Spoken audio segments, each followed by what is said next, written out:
Hello, YouTubers.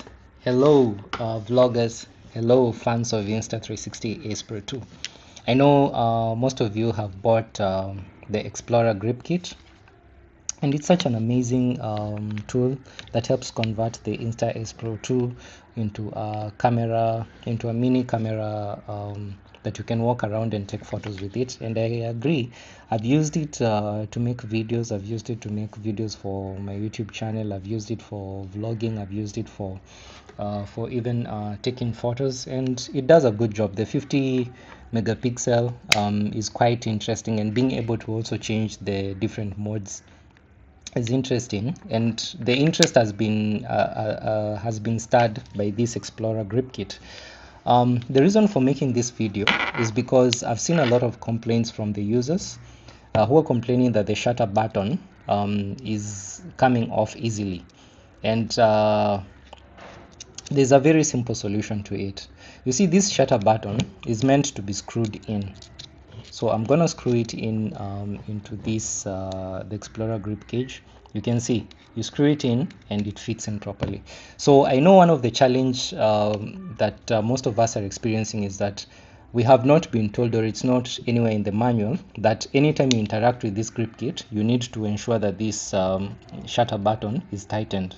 So that is my advice to you, for you to avoid losing it, because the box itself comes with an extra shutter button, but you can also lose that one as well if you don't have this information. So anytime you're using this grip kit, ensure that this shutter button is tightened. Just be in a habit of tightening it, and especially if you put it in your pocket, it's easy for it, because of the friction as you're moving around and walking around, it's easier for it to unscrew itself and fall off. And once it fall off, you know, even the color itself betrays the ability of this button to be found or located anywhere, because I know most of us in our homes and in the places we are, and the ground that we are on is has a lot of black objects or dull objects. So just ensure, you see I've unscrewed it and it has come off. Just to ensure that you don't lose it, ensure that it's properly screwed in at all times.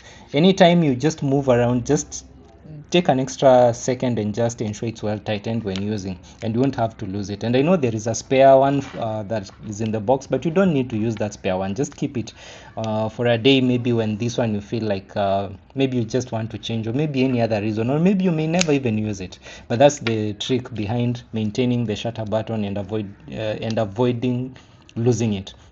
Also, for this pin that helps in protecting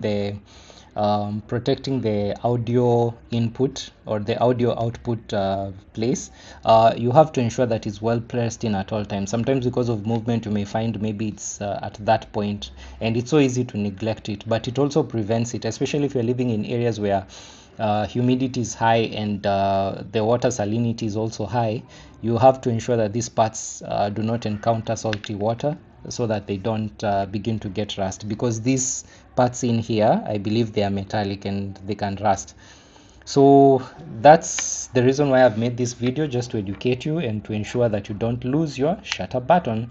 See you on the next one. Remember to subscribe, like, comment and share for cycling content and any other content that I come across, or any information that I create that is helpful to cyclists and helpful to people who are content creators. Have a good day.